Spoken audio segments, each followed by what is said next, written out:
The Jets have narrowed their offensive coordinator search down to a list of 3 finalists they will do in-person interviews with this upcoming week. They're gonna have to pay the jet tax in free agency regardless, so just make it count. And the top 3 pass rushers in this class, it's all about the trade-offs you're gonna be willing to make because on Friday, I got 2 more games of film in on each of them, and I gotta tell you, I really don't know, man. I do not know. That's the thing about when you get the batch of all 22 and you sit down to watch it like you're going to come away with some sort of secret wisdom that radically changes your opinion, and you watch it and you're like, I don't know. It could go either way. It could go either way with David Bailey, Arvell Reese, and Ruben Bain. Definitely, the more I watch them, the closer they each get, because it's all about style and which trade off and which risk you're willing to deal with. But on the offensive coordinator front, slow, tiny updates, no hire yet. I'm still going to guess it's going to be Frank Reich by the middle of this upcoming week. But we know that Greg Roman, his hat is in the ring, and Roman is one of the finalists. So they did like 6 Zoom interviews, and then they cut it in half. They're going to have in-person interviews for the final 3. So Greg Roman is one.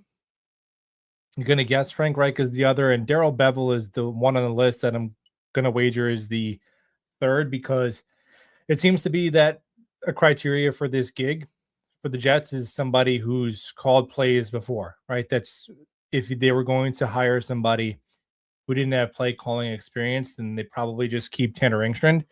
So not going to be a first timer. There was a couple other first timers on the list, like the Cowboys tight end coach.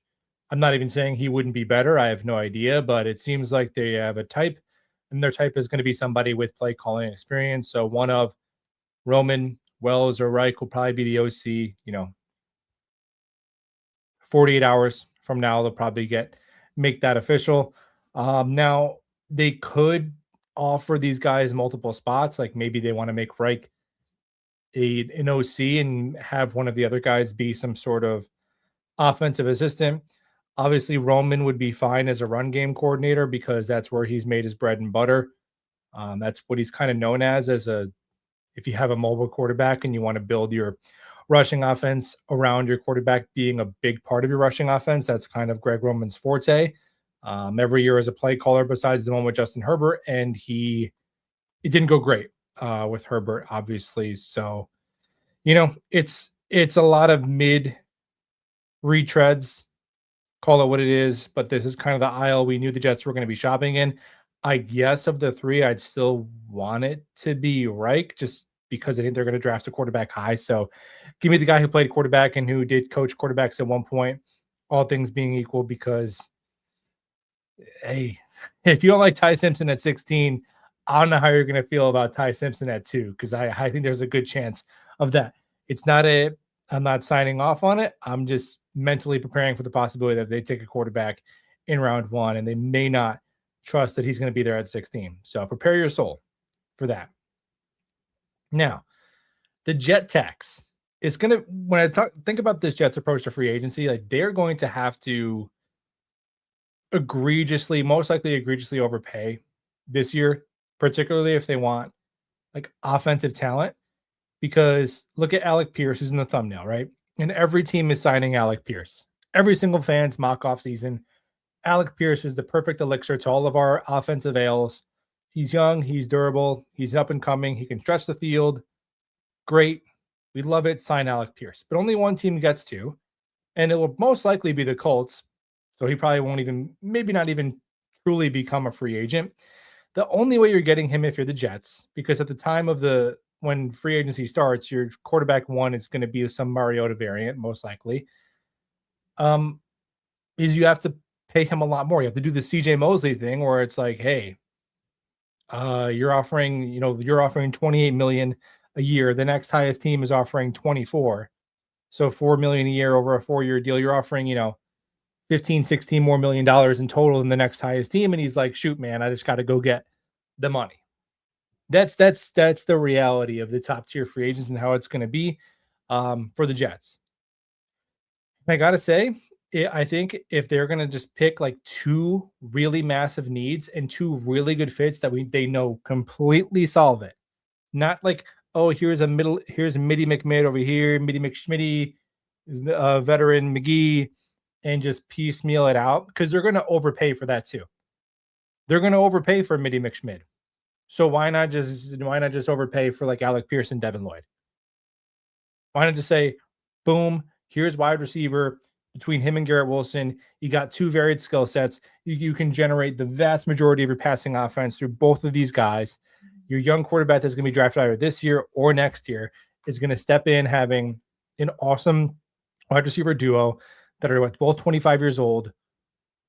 And if one of them has to miss time, they've each proven they can be the wide receiver one for a team in stretches. Boom, check, done. 28 whatever $million a year. Well, you can't pay two receivers. Well, who gives a shit? Because the Jets have on a million-year playoff drought. Who cares about the rules of no team has ever done this? Yeah, no team has ever done a 16-year playoff drought. So we're already in a history of our own. So who really cares? Especially if you're going to probably have a rookie quarterback that's not being paid. Who cares if Garrett Wilson and Alec Pierce make $50 million combined when the salary cap just went up to, it's going to be like $500 million by the time their contract is done. Who cares? Do it. Do the same thing with Devin Lloyd, who solves all the ails on the Jets defense. Because to me, if you're willing to draft Carnell Tate with a top 16 pick, just pay Alec Pierce. If you're willing to draft Sonny Styles with a top 16 pick, and just pay Devin Lloyd. Boom. Done. Middle of your defense that was, everyone was taking turns on it throughout the whole league. Devin Lloyd, disruptive, pass coverage, every reason why you would want Sonny Styles and the Jets. Devin Lloyd, boom, just do it. Done. Highest paid linebacker ever, boom. Alec Pierce, wide receiver one money, done. Then you sign Alex Anzalone and whatever, maybe a re-signing here or there, and then you peel off some minimums that are maybe familiar with your defensive coaching staff, and you coach these guys up, and then you have 11 draft picks. That's what I would do if I was in the GM chair. Instead of signing like 4 mid-tier free agents and trying to like plug all these holes, I would just say get me 2 absolute dudes and overpay for them. Because when you think about it, it's the ones we regret. It's like Lazard. We're gonna go sign a Lazard. We're gonna sign some Lazard variant or some safety Lazard, and be like, yeah, we needed a safety, we got one. But did you? Like Andre Cisco, we got a safety, but you didn't. Alan Lazard, we got a wide receiver too, but you didn't. Laken Tomlinson, we got, but you didn't. CJ Uzama, but you didn't. So how about you just do? Like with CJ Mosley, it's because he was unavailable. He got injured and then he took the COVID year off. But while CJ Mosley was playing, I never really cared that he was overpaid. I'd rather do a CJ Mosley than like 4 Lazards. I'd rather do 2 CJ Mosleys than 4 Lazards. Now, obviously, the best of both worlds, the best would be you find some up and coming guy and you underpay him, and then he overachieves, kind of like a DJ Reed. Yeah, of course. But realistically, I'd rather do the Mosley route than the Lazard route. And the top 2 targets to me, Devin Lloyd, Alec Pierce, obviously Linderbaum. Like if you could target 2 of those 3. And then if you sign Linderbaum, you say we're not drafting a first or second round offensive lineman for like 4 years. You get Alec Pierce, and then you're just good at secondary receiver. And you're just checking those things off before the draft. And there's going to be tampering. So if Alec Pierce gets word, like you can make it known. Hey, Alec Pierce, you hit free agency. You make it to that legal tampering period without a contract. We're going to make you rich as hell. And then when you get those like high-end talents, everybody else is elevated. Instead of checking off a list. Well, we drafted Willie McSmithers in round 4. That checks off that, but it doesn't. So just pay him. Who cares? Who cares, man? Just pay him. I'm trying to think of what, like, because if the Jets have the contracts they regret, it's typically old guys or guys they just paid with mid because they were so desperate for a need. Like Laken Tomlinson was a solid. He regressed. He was a solid guard. He was never an all-pro. He was a solid guard. He wasn't like Devin Lloyd was an all-pro this year. He was a beast. Alec Pierce is a legit 1,000-yard receiver who's produced all kinds of different quarterbacks. We're gonna sign Uzama. Is he good? No, but I mean, trust us. Or you could just sign somebody really good and then overpay. Who cares? So that would do. So that would do. I would do it. Now, with the draft, we're going to debate this till we're blue in the face again. I don't care. I don't care a ton with what they do. It's crazy to say this, but I don't even. If you're telling me it's not a quarterback, because then that's like obviously a massive investment. And now it's like, oh, obviously that's huge. If they take a quarterback, like if they take Ty Simpson, then that's, we'll care about that. But to be honest, like they're going to get an awesome player at number 2, and it'll be the quarterback and the coaching that determines it. Like I'm not that worried. Muji and Glenn did fine in the first round last year. They didn't overthink it. They got one of many awesome players in Armand Membu. That's fine. If you wanted Tyler Warren, that's fine too. If you wanted McMillan, that's cool as well. It would have been they all would have been good. No issues. And that's what they're probably going to do. They're probably going to take either Ruben Bain, Arvell Reese, or David Bailey. I think that's what it's going to come down to if it's not a quarterback. I still think positional value I don't think a Sonny Styles or a Caleb Downs is going to go number 2. And I don't think they want to take, I don't think they're going to take a receiver there either. I think that the highest, this is probably true, the highest impact player that they could get with the way the roster is currently constructed would be what they view to be a game-wrecking front 7 defensive player. All right, Arvell Reese. It's to me, again, just my guess. How much did Jalen Walker weigh last year? How big was Jalen Walker? Because I did this whole thing with Jalen Walker last year, and I'm watching him, and I'm like, yeah, a team is going to draft him, and they're just going to play him at edge, and that's going to be that. And he will live at edge. And he did. I think he was okay. He was 6'2", 245. He's basically the same size as Arvell Reese, but Arvell Reese has a little bit longer wingspan. And Jalen Walker played 94% of his snaps at edge. That's what a team is almost assuredly going to do with Arvell Reese. And the only reason I would want the Jets to not draft Arvell Reese if that isn't their plan.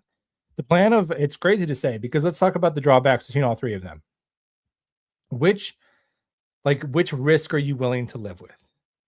Now, I just watched 2 more games of Bailey this morning. It was Syracuse and who else? Some white uniform. Who else was it? I don't remember. I got not the 2 best games. I got to say, I have one more from him. That's Florida. I haven't watched this Florida game yet. Syracuse, dude, was number 77, their right tackle. Long-armed right tackle, kind of erased Ruben Bain from the game. Now, when he was lined up on the interior, he was getting double teamed the whole time. But on an island, those Syracuse tackles, they won the day versus Ruben Bain. And I think the last few games I've watched him, I have seen the arm length come in a little bit. And it's one of those things where we're talking about tiebreakers. So nobody is saying that, like Will Campbell last year. Nobody was saying last year that Will Campbell should be a 3rd round pick because of his arm length. Nobody was saying that. The debate was, okay, if you have you have Armand Membu, Kelvin Banks, Will Campbell, you have these 3 tackles who you have a 1st round grade on. It's really close. All things being close, do you want to bet on a measurables outlier on a top 5 pick? Right? That was the question. Like, no one's saying Will Campbell, like, at pick 15 or 20. Yeah, of course. Even if it's to play guard, of course. You don't even worry about it. And I would argue, now it's only their rookie year, so we'll see. Some of the concerns about Will Campbell and pass protection due to his length showed up on his rookie film a lot. Armand Membu and Kelvin Banks were better than him. if there was a redraft, Armamembu probably is the first tackle off the board. It's always funny when you say that and people are like, you can't judge a draft pick till 87 years. It's like, yeah, okay, but dude, do you truly guys get drafted with like 10 college starts? Do you really think if the NFL got to do a redraft with 17 games of NFL film on all these players that wouldn't change draft boards? You're out of your mind. Yeah, I'm sure after his rookie year, Puka Nacua wouldn't go higher in a redraft because they'd have to wait 3 years to judge. Okay. But yeah, Armamembu will probably go higher. So that's the same conversation with Bane. If it's close, if somebody has it close between Bane, Bailey, Reese, whatever, another position, and they're like, Bane is a historic outlier with length and a little bit less athletic than you'd like, maybe you go with somebody else. That's the drawback. Now, to me, his floor raiser is that Bane, worst case, is he's an odd front defensive end and he kicks ass from the interior. Now, I'd still think you'd want more than that at number 2, but that does bolster his floor because he could be Colby Turner and he'll be fine at that, and his length won't impact him as much as it would winning on islands with tackles, and he wouldn't have to play in space as much, which I think Reese is definitely better than both of them. Like Bailey is he's honestly a little stiff, even though he's so explosive. So that's the drawback with Bane. Are you willing to take a chance that he has to kick inside and really only be able to be inside as a 3-4 end because he's not big enough to be a 4-3 tech full time? So there you go. There's that. Obviously, you could play him outside early downs, kick him inside, run down. So his inside outside versatility is what makes me not worried too much about drafting Bane, because I think you're going to get a highly impactful defensive lineman. But of course, if he has to do that and you don't get that guy who could just dominate on the edge, at number 2, you're kind of thinking, maybe we want a little bit more. But he does have a nice floor. Then you're looking at David Bailey, who the more I watched of him, I got 2 more games. Well, I'm waiting for another batch of games with Bailey because my old 22 guy, he sent me Stafford. He sent me a folder of Stanford film. It's like, okay, which I watched it. I was like, all right, let me see. 2024 David Bailey, because to be fair, he is older. Like he's 2 years older than Reese. So I'm like, all right, let's see what he was like when he was only a year older than Reese is now. First play of the game, I think it was Notre Dame. He hits a nasty spin move, gets a sack. I think he was wearing 23 at Stanford, and you could tell he put on a decent amount of weight between his 2024 and 2025 because he looks really slim. He looks like Will McDonald in 2024 on his film.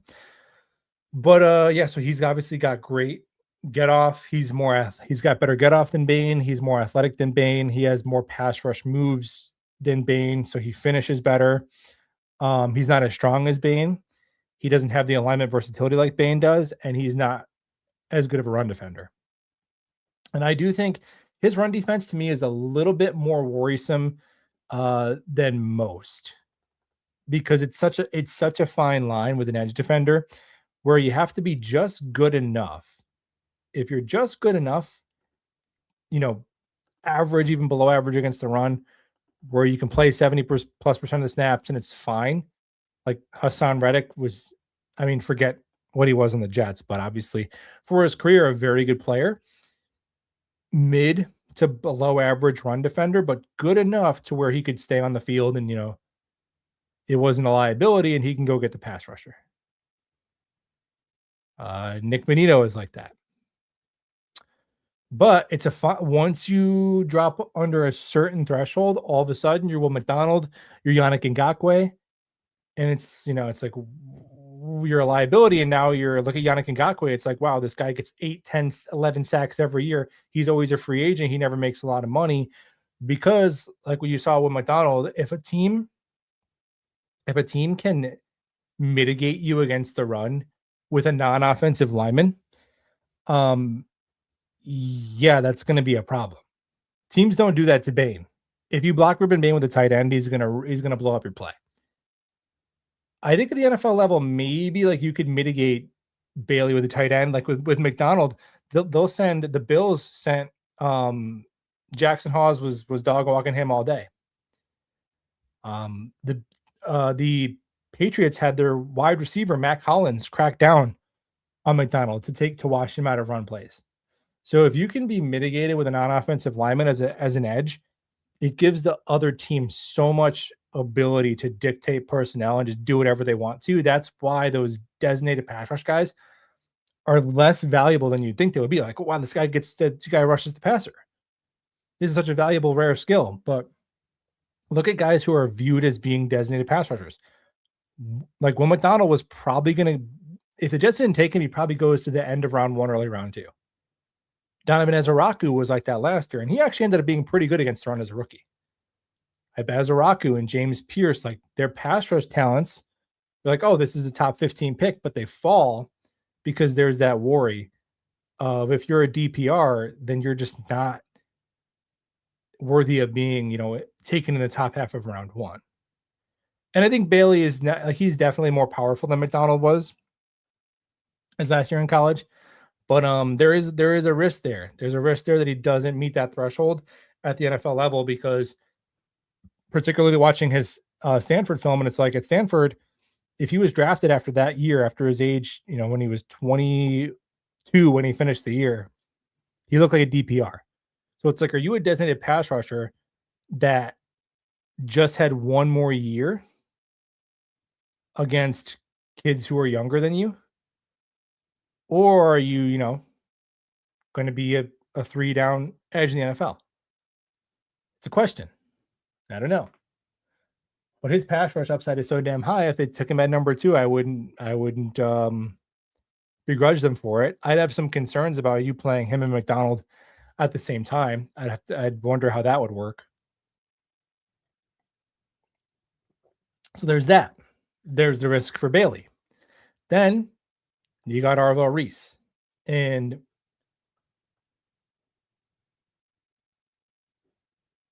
none of you actually know what this staff will do come draft day. Yeah, of course, man. That's why we're talking about it. If I did know, I wouldn't talk to you guys about it. I would go make a bet. I think you could bet that, right? Who's taken at what spot? You gotta be able to bet that. But yeah, then there's Reese, who I keep seeing, like, I was watching the NFL Stock Exchange, best draft content in my opinion. Connor Rogers, you guys know him well, obviously Jet content guy. And Trevor Sikkema, who is the Wizard of Oz behind PFF, and I think PFF gets a bad rap. It's a fun tool if you don't take it too seriously. That this guy had a 57. It's like, okay, well, whatever. Their mock draft simulator is fun. Their advanced analytics are cool. But they took Arvell Reese to the Cardinals, and Sikkema was talking about Reese as the comp for him being Edgerrin Cooper, who's an off-ball linebacker for the Packers. And I'm like, dude, what? Now, obviously, he would know more. He's at the Senior Bowl. He's talking to these guys. So he obviously is getting reliable intel that a lot of teams view Reese as a primary off-ball player, right? I'm just sitting here in my spare bedroom in Western New York making guesses. But again, if that's how you plan to use him, then I would rather take Bailey or Bain. But the taking him and just telling him to learn full-time edge in a draft class like this, as crazy as his tools are, as good as his run defense is for his size, as good and productive as he's been when given the opportunity for true pass rush sets, which he's been unreal. Like, look at his pass rush win rate in true pass rush sets is the same exact number as Micah Parsons was his last year at Penn State. So, yeah, man, if they wanted to take Arvell Reese and say get ready to learn edge defender, buddy, I think in a draft class like this, that wouldn't, because again, you're making a trade-off somewhere. And I think we're being a little naive if we don't think that Bain's lack of agility and lack of length matter at all when all these guys are so close. Anything, or even Bailey being 2 years older, that could be a tiebreaker. Of course, if you have two guys who you have the same grade on and one guy is 2 years younger, you take the younger guy. So you're looking for tiebreakers. Nobody's saying, oh my gosh, you can't take David Bailey until round 2 because he's going to be 23. It's not that serious. Nobody's saying you can't take Ruben Bain because he has short arms until pick 28. No, he's going to be a top 15 pick. But you're talking about, could that have him be a top 2 overall player to a number 9 or 10 overall player?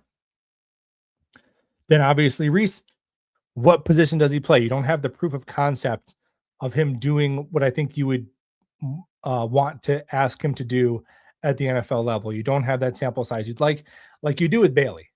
It's very simple. Rush the passer, spin move, bull rush, little rip move. Not very bendy, a little stiff, great get off. Bain, you see him win all across the defensive front like anyone can. Reese, when he gets the opportunities, he kicks ass on the edge. But it's a lot of his athleticism and how crazy strong he is. So, of course, you'd have to teach him to play full-time edge. And his rookie year, he's not going to have 9 sacks his rookie year. And, the Jets being told that, I told you so, you took a project, all that. And then by year 3, he'll probably be like a dominant 3-down edge. So are you just willing to have the patience and trust the developmental arc with the younger, more upside player? So I say all that to say, who knows, man? Who knows? It's all about the trade-off that you're willing to make. But the more I watch them, the more I really see it as such a toss-up between the 3. And I think anyone could make a legitimate argument for any 3 of them. And the guy that has risen the most to me has been Reese. Like, the more I watch Reese, because I think that down the stretch, Bain's college football playoff was like very fresh in our minds. And Reese, to be honest, the last month of the season you're watching on broadcast, which is a fun, like, it's football. It's not brain surgery. You don't have to watch 18 hours of all 22 and look at every single advanced stat. Like, you could watch a college football game and say, oh, I like that player better than that player.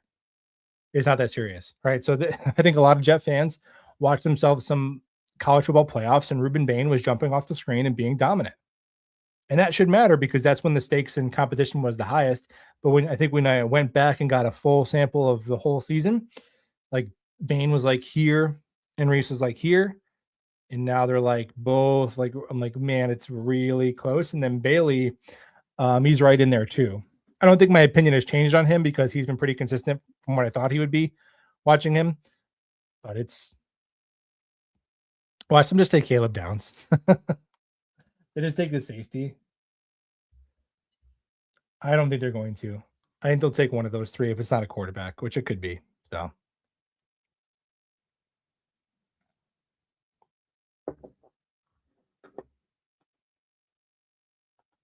Greetings from Sri Lanka.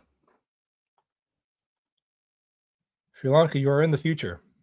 What time is it in Sri Lanka? It's got to be like, what, 7 at night? What time is it in Sri Lanka? Oh, even further ahead. It's Monday. You are literally in the future. Just past midnight. So you're like, what, 11 hours ahead?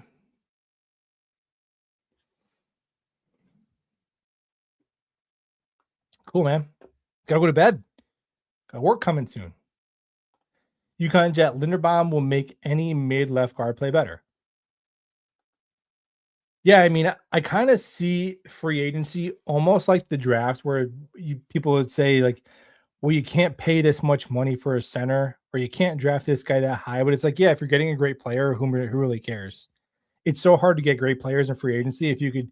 That's why if you get a great player in free agency, it's because you paid really rich at a non-premium position, like a quarterback, an edge, a left tackle. Those top end guys at those positions are never making it to free agency.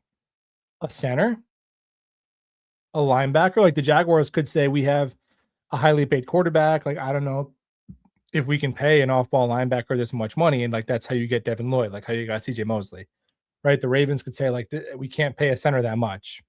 I doubt Linderbaum gets through because I think they just realize how crucial he is to their offense, and they didn't have a great offensive line around him, so I don't think they can afford to lose him as well, because that guard who played next to him was horrendous. I think it's number 77 was the right guard, was horrible, or right tackle. Somebody on the right side of the offensive line, a complete hole.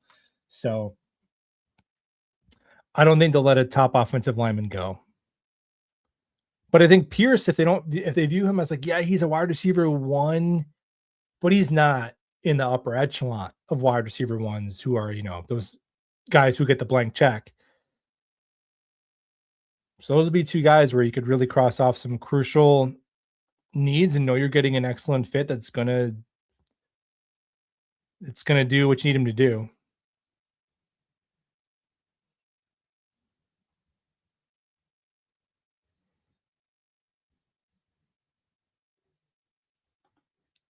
Thanks, UConn Jet.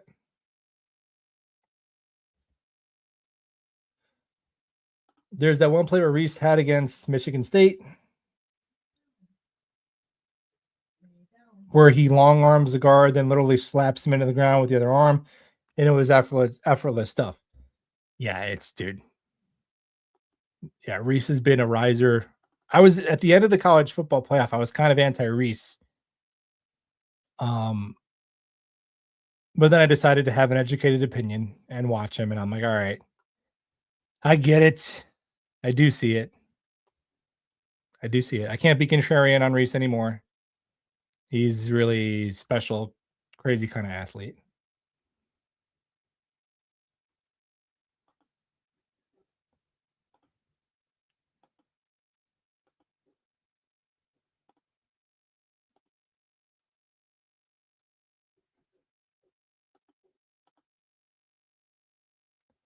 It's going to come down to the combine. Yeah, it could.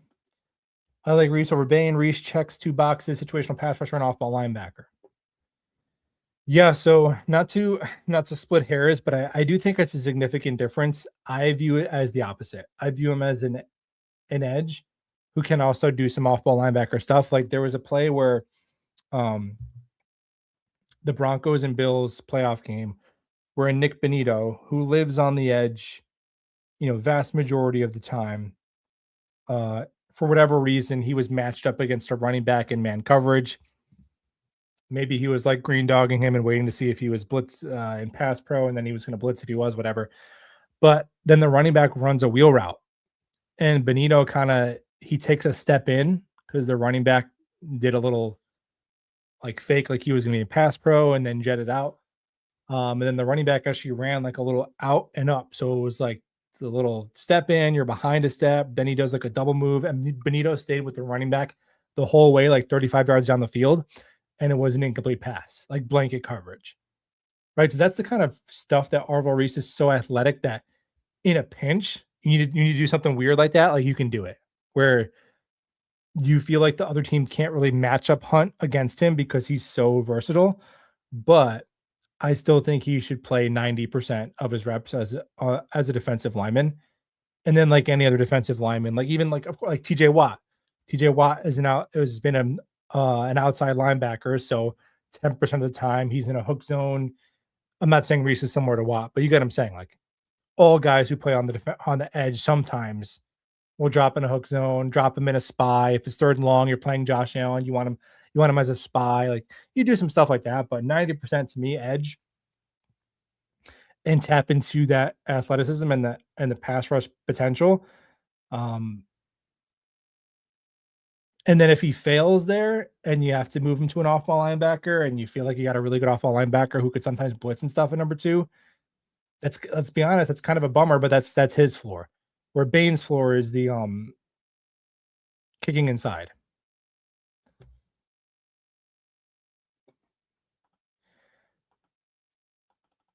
Because to me, I don't get the analysis on Reese. That's why I feel like I've been negative about him because I don't understand the thought process of, again, I was like Trevor Sikkema, I love you, buddy. But you take him to the Cardinals at 3, and then you're like, well, yeah, he's an off-ball linebacker. He's Edgerrin Cooper. But then in the same episode, they were talking about Sonny Styles and Caleb Downs and how the positional value, even though they're awesome, their positional value could bump them outside the top 10. I'm like, so Sonny Styles and Caleb Downs are outside the top 10 because they're an off-ball linebacker and a safety. Arvell Reese is a top 3 pick, but he's also an off-ball linebacker who can blitz sometimes. Sonny Styles can blitz sometimes too. So you're no. Does anyone else understand this? Am I crazy? Maybe I'm the crazy one. He's an edge to me all day. And if he's not, then you take Bane or Bailey, and it's all good. Pay Pierce $28 million a year. Jets won't be able to use all their cap space because free agents won't come here unless yes, you summarized my entire 18-minute monologue in a couple of sentences. I could not agree more. I'd rather pay Alec Pierce, $4.5 million a year more than the Colts are willing to pay him. Because even if it's close, like if it's $1 million, he probably not even that the Colts are great, but like it's like anything else. Like you guys, I don't know, you guys have jobs and lives. Like you got to move. I don't know if he's got like kids in school or whatever. You got to buy a new house. Like nobody likes that. You're not going to do that for like $1 extra million a year. For 3.5, 4.5 more million next year. Yeah, then you start to say, okay. And if they want to do that, I would say so be it, because the mediocre safety, like whatever, the mediocre safety they're going to have to sign, they're probably going to have to do that too. The only guy they could probably get for market value is like Alex Anzalone because he really likes Glenn, apparently. So sure, tap into that. Get a couple of guys that you don't have to pay the jet tax for that Aaron Glenn knows.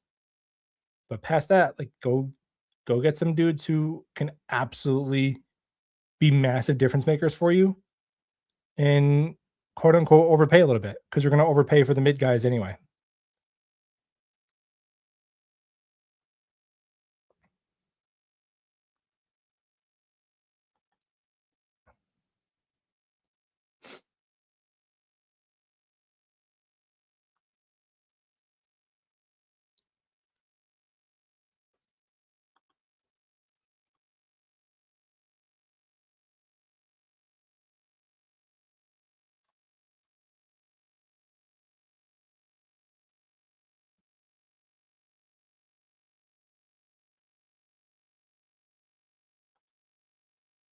Ratsu says hit the like button. Thank you. Yeah, that's cool if you want to hit the like button.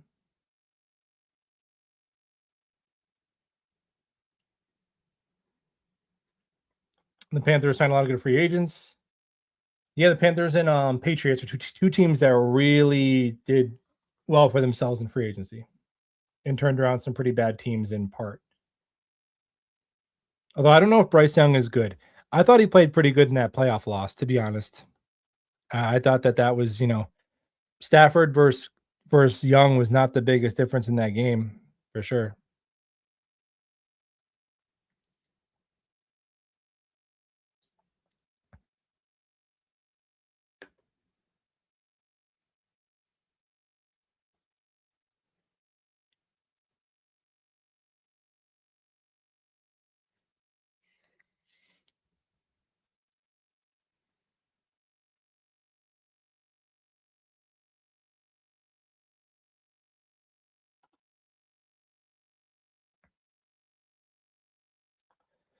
Baines is one of those guys who gets pressured, but the sack totals aren't there. Yeah, his floor is like a Carl Lawson, right?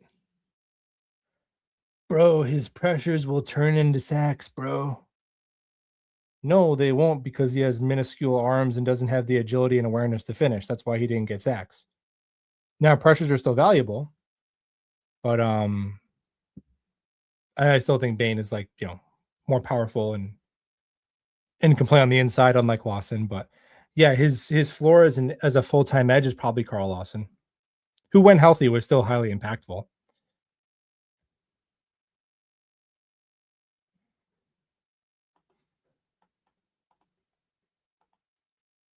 Would you trade down for what? Would you trade down for young Keldrick Falk? Thoughts on Kirk Cousins? Trade down for Keldrick. So yeah, I mean, would I be cool to just trading down from 16 and drafting Keldrick Falk? Sure. Given obviously that probably the top 3 edge rushers, the top 3 receivers, Caleb Downs, Sonny Styles are all off the board. Sure.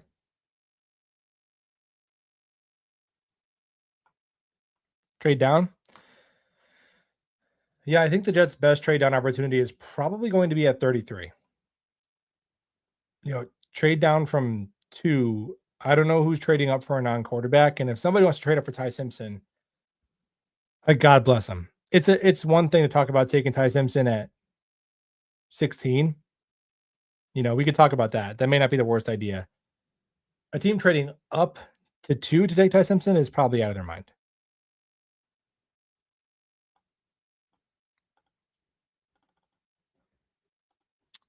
But yeah, trading down from 16, getting whatever a third or fourth round pick to slide back a few spots and taking Keldrick Falk. Yeah, I mean that wouldn't be the worst. I'm not exactly a Keldrick Falk enthusiast, but that wouldn't be the worst outcome for sure. Thoughts on Kirk Cousins? Now I don't know if he's going to be available because he does have his former, was it his quarterback coach or OC? Stefanski worked with the offensive staff in Minnesota when Cousins was there, and they might want to keep him for the same reason the Jets want him. Like Penix has been injured, but if Cousins hits free agency, yeah, he'd be one of the top quarterbacks available. So you could do a lot worse, right?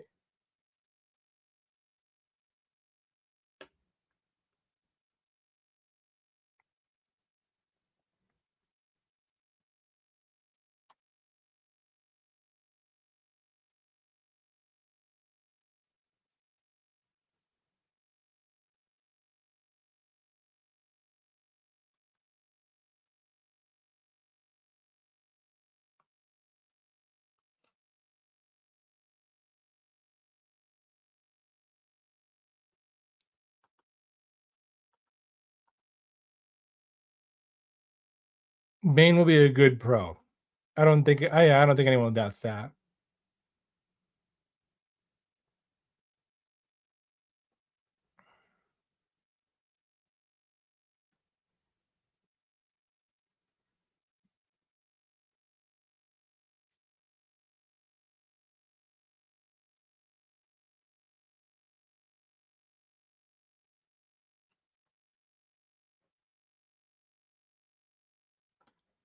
Much rather take the guy at 2 who at worst can play a solid 3 tech instead of the guy who will end up being a typical off ball linebacker at worst. Yes, I think that's reasonable. Like what's the floor? Like what's the range of outcomes you're willing to live with? Right. That's kind of the conversation always has to have because in our minds are always like, well, this guy's gonna be great, and I know that should be the pick. And any other pick would be a disaster. Isn't that always so funny around draft time? It's like, this guy would be a disaster. This has to be the pick. Please don't mess this up. It's like probably not. It's just probably like that the difference between whatever guy they take between those three, I really doubt is going to be a turning point for the franchise in any way. Like, right? They're all going to be probably really good.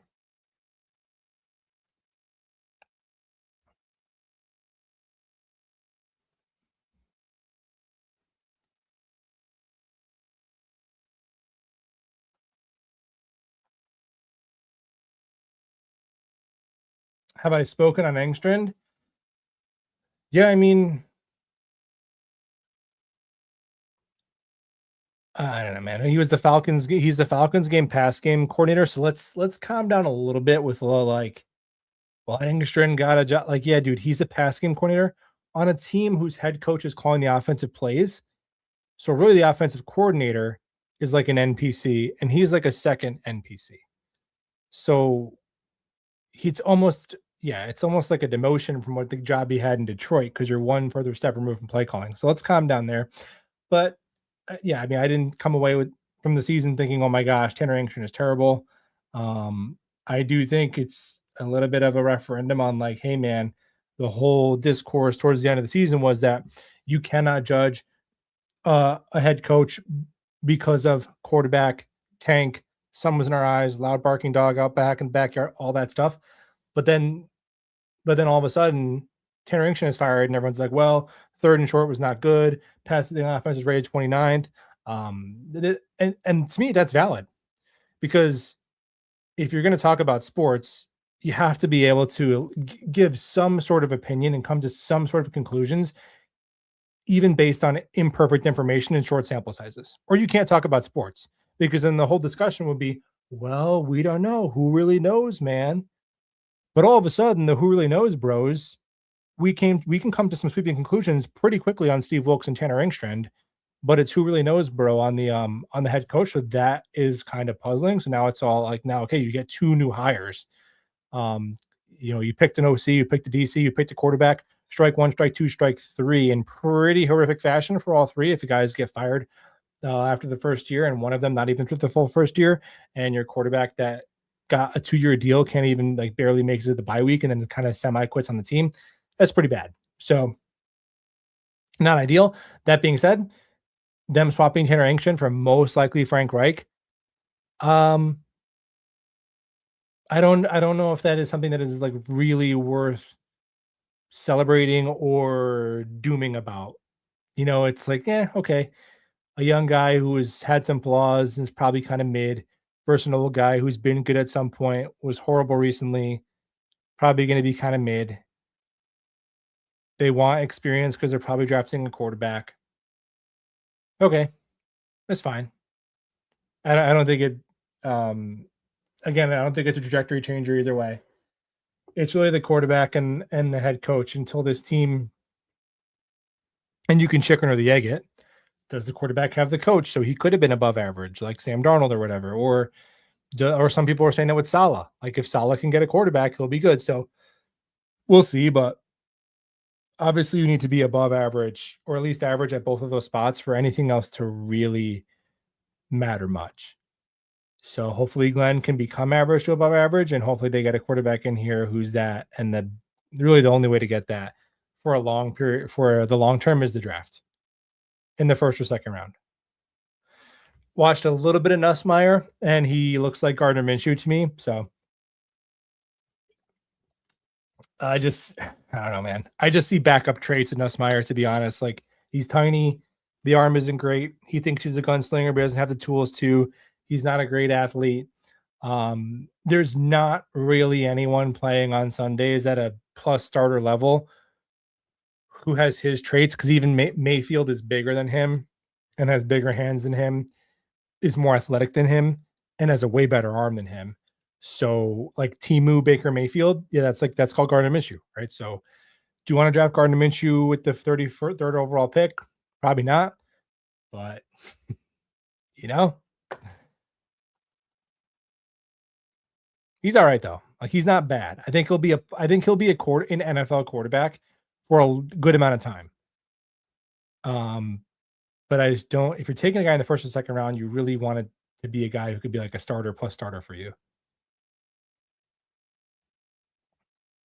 I like him better than Chambliss. That's for sure. Who we don't even know is going to be in the draft yet, right?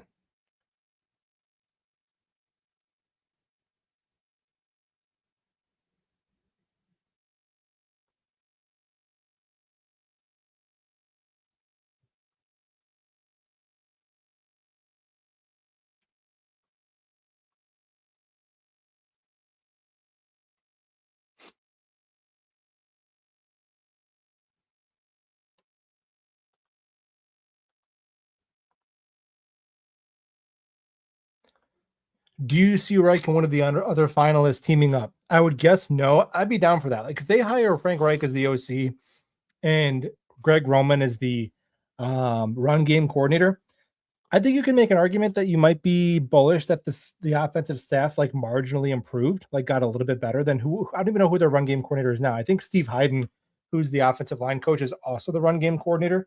So if they want to make Greg Roman assistant head coach / run game coordinator, but I think Greg Roman would probably have opportunities that he would like better than that. Like, to me, the Jets might be his only shot to be an OC. But if Roman is just going to be an assistant, then why wouldn't he just want to be an assistant on a better staff that maybe has a little bit more long-term security?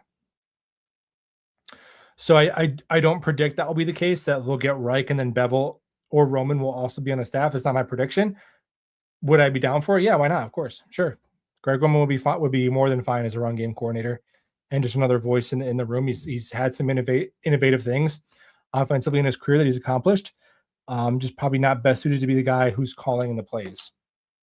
That doesn't mean he wouldn't be valuable on your staff. I don't want Roman as the OC, but he'd be a solid add to the staff.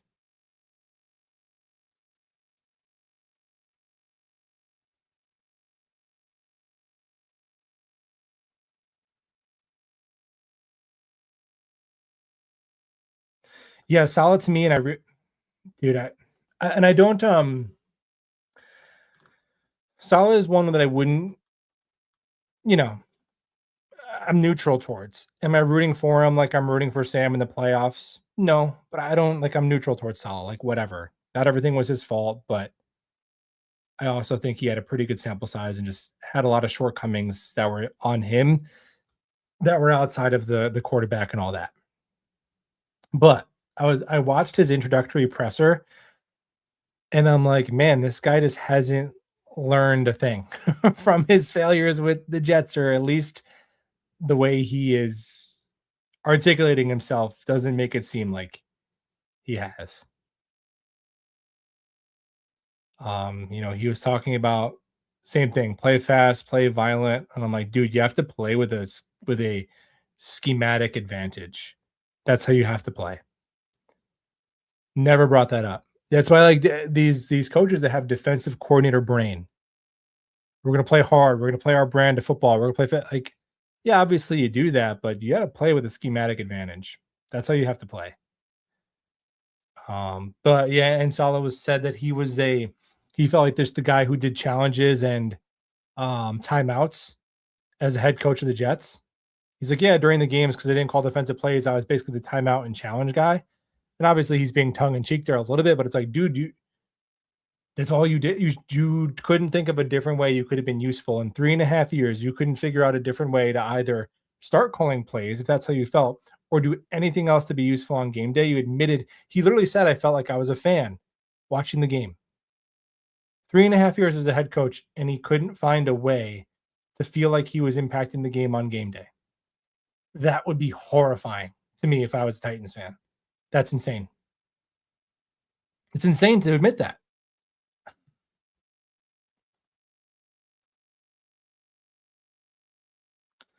Fill in the blank. Jets QB week 1. Who's the QB week 1? Who's the QB week 17? Mm-hmm.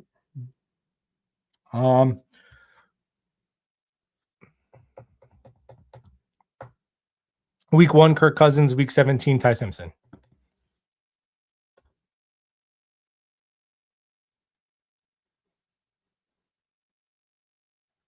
Yeah, he's talking about violence. We're gonna play with violence. We're gonna play with physicality. It's like, all right, man. I don't think they'll be terrible. I don't think he's like the worst head coach ever. I mean, he did scratch out, 14 wins in 2 seasons with like a dented soda can or whatever at quarterbacks. So, but you know, it's just that answer was like, oh, you really don't, like, bro, you really still don't get it. How? You're a smart guy. I don't understand.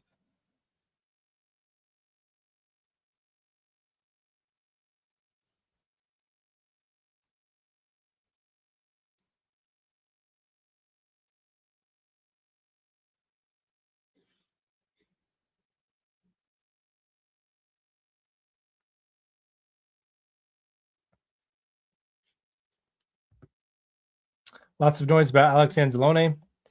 Any thoughts? He seemed well. I know that he's missed a lot, like half as many tackles the last 2 years as Sherwood and Quincy did this year. So if anything, if he does that, that'd be cool. Do I think that some 32-year-old off-ball linebacker is going to like radically change the defense in a significant way in a vacuum? No, but they have to fill the hole with Quincy gone, and if they want to fill the hole with a guy who was successful in Aaron Glenn's defense before, why not? Sure, right? It's got to be somebody. Why not him? That's fine. It's gonna be a 1 or 2 year deal, so he's a little older. Okay.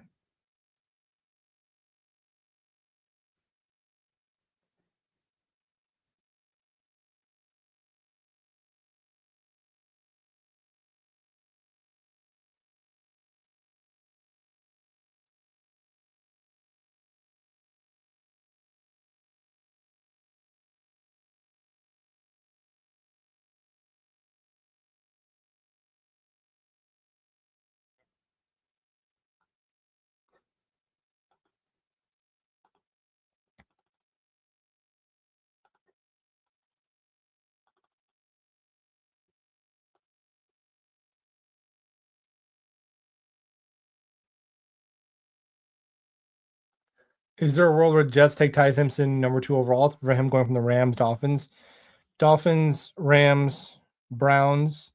Now I'll say this. I don't know if they I think by the time the draft comes around, I think if I were to make a pie chart, like I don't think Ty Simpson would be the majority of the pie chart for pick 2.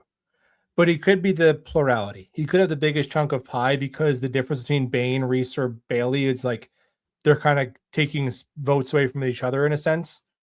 Whereas like then there's only one quarterback to take. So it's like, are you going quarterback or are you going edge? But there's 3 edges that would take up, compete with each other for spots. So I think Ty Simpson might be the plurality of my guess. Now, I think you can get him at 16, but I definitely don't think you're getting him at 33 because I just don't think that between the Steelers at 20, whatever, 21, and then all the teams that would be wanted trading up into the end of the first round to get him, I think that would be his floor, especially since those teams know that the Jets are picking 33. So you'd have to take him at 16. My thoughts on Ty Simpson just to make it very simple, I wouldn't take him at 2. Like I just don't like him enough. If the Browns take him at 5, I could live with it.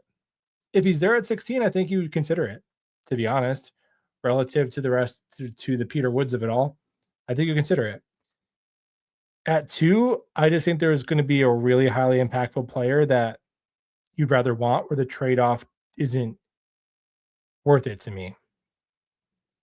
Because you don't know if he's going to be good. Like that's the thing. Obviously, if you know he's going to be a good quarterback, you take him over the position player, but it's if you're 85% sure that Ruben Bain is going to be an excellent defensive lineman and you're 40% sure that Ty Simpson can be like a long-term starting quarterback, right? Like where do those percentages line up to where like the risk reward is worth it for the premium position?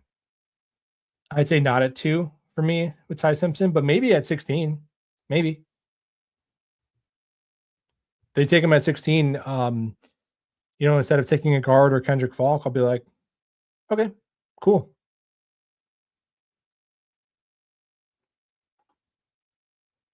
And I know this shouldn't factor into their decisions, but at least if they took Ty Simpson at 16, like there'd at least be something to look forward to for the season.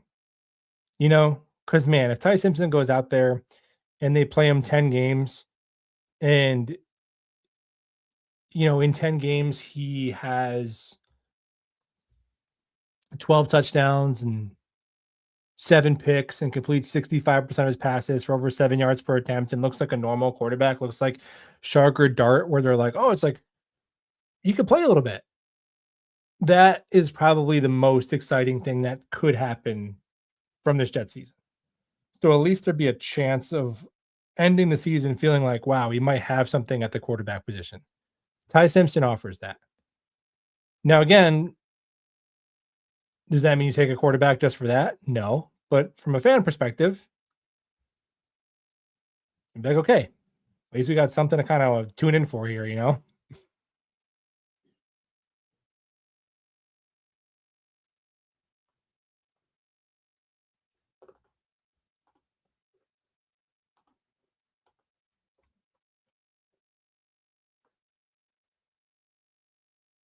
What would prevent QB needy teams from jumping ahead of us at 16? Nothing. But I just think the percent chance of like from him being there at 16 to 33 just drops dramatically off of a cliff. Because then you're getting into second round talents. And then you're getting into teams wanting the 5th year option and teams knowing like, okay, are the Jets going to make a 3rd pick without taking a QB here? Right. So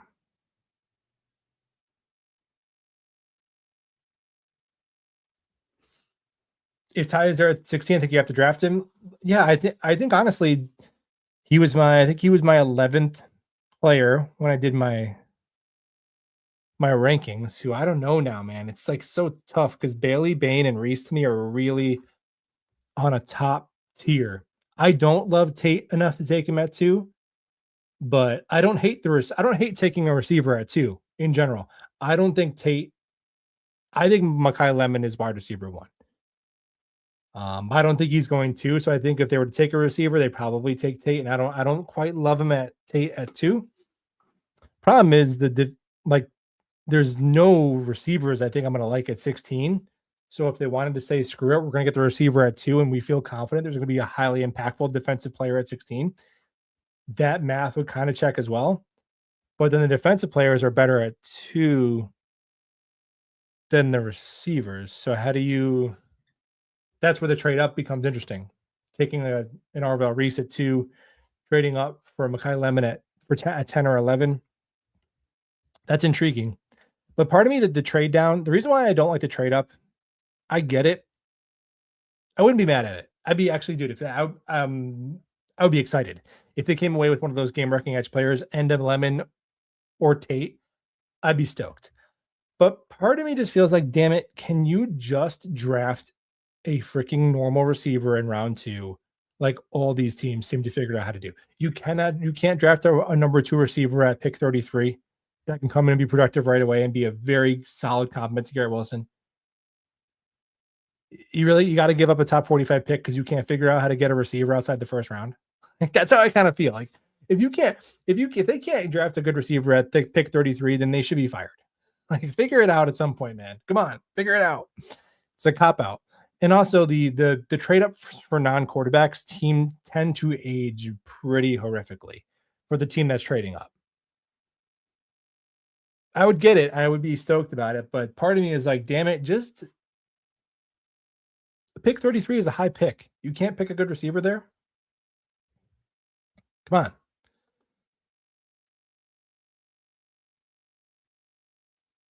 Didn't like the Yak King. Yeah, I thought Corley would be better than he was. I thought Corley would be like a Wando Robinson type, where he could be like a really like a not a traditional number 2 receiver, but have like pretty good production in the right offense. Unfortunately, that was not the case. So yeah, but I definitely think that if you're taking a receiver, don't take a niche skill set like the kid. Is Branch from Georgia? Branch is from Georgia, right? Because there's Branch and Burks. I think Burks is Oklahoma, Branch is Georgia, right? And like, yeah, Zachariah Branch. He's electric, man. But it's like, dude, like 18% of his catches are at the line of scrimmage. And look at guys who are like that. It's Wando Robinson and Corley and Bust. So you really want to be careful with guys who lived on contested catches or guys who lived on screens in college. You really want to be careful of that. Now there's outliers. Drake London, a lot of contested catches.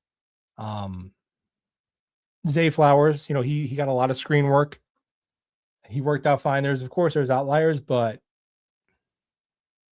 I would say stay away and it depends on what round it is, but if they're drafting a receiver with the top 45 pick, stay away from these niche skill sets and just draft a dude who's like 6 foot, 195 pounds and can run routes and catch. Is that too hard? Can we do that? I think it's a reasonable ask.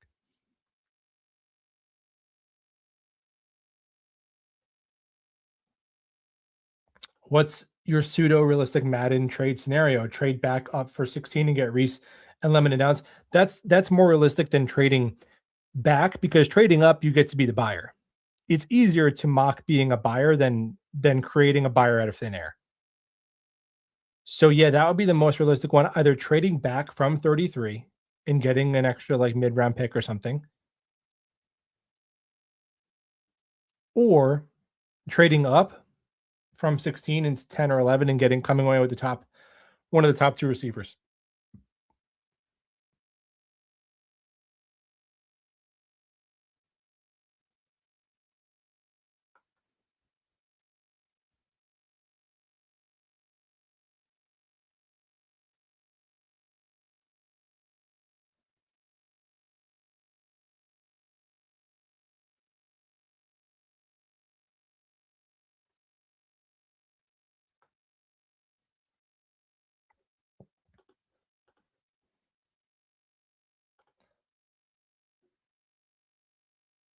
Oh, what's up, Domsey? Project Prospect, who was on site at the Senior Bowl, chopping it up with Guys like Jacob Rodriguez, pretty full-fledged media member. That's pretty cool, man.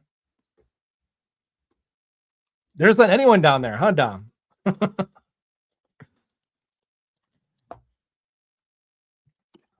Project Prospect is a cool name though. It's hard to find at this point in content, like especially draft content, to find a unique name. Project Prospect is a good name. It's good branding. Good job. Project. I like how it says Project Prospect with Dom C. That implies you have others. Who is working for you, Dom? Who is it? Reveal your secret sources.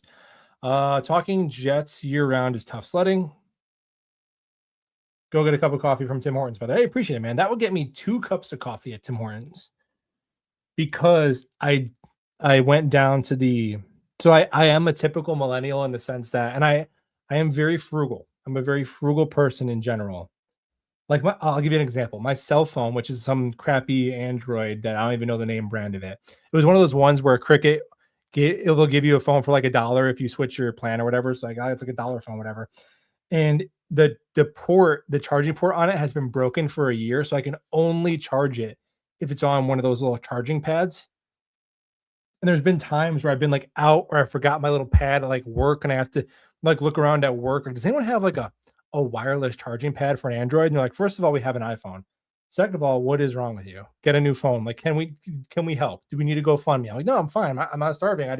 My phone works and I'm gonna wait until it completely dies to get one. But my one vice is I get coffee on the road every single day. I give them my $2.83, but had to go down to the medium because the large became $3. It was like $3.02. So I'm like, okay, $3 times whatever. So it makes it feel better. If it's like they say 2.6, that'll be 2.58. It's like, okay, that's fine.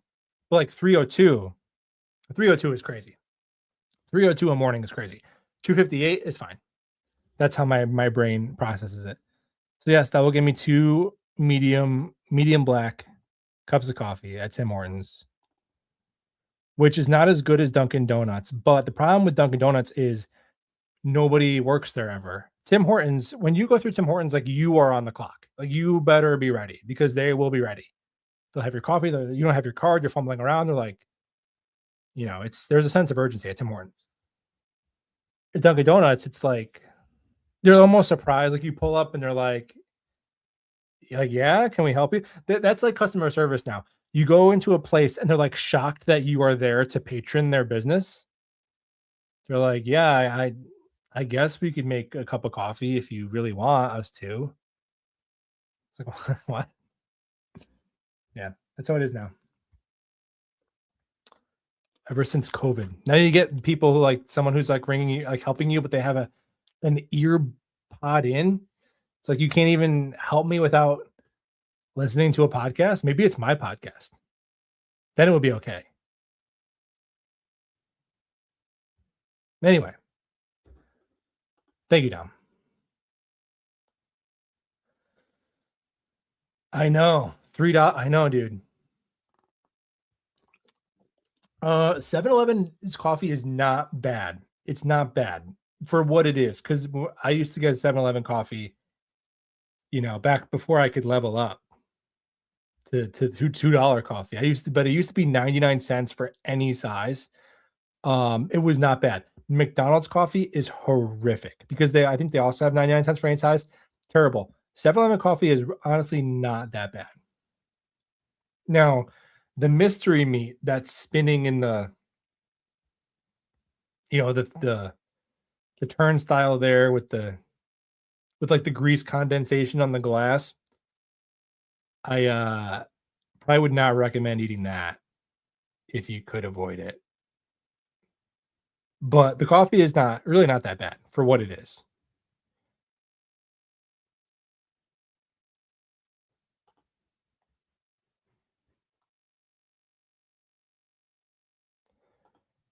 Bart Scott wants to be our linebacker coach. Sure, that'd be fine. I'm sure he could do a fine job at it.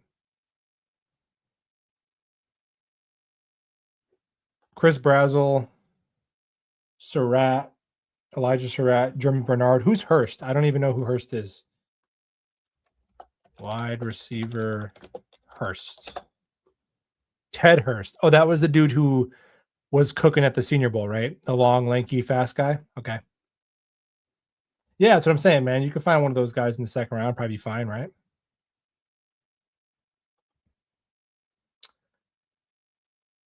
But I'll leave it there. If you guys want to hit the thumbs up on the way out, that'd be cool.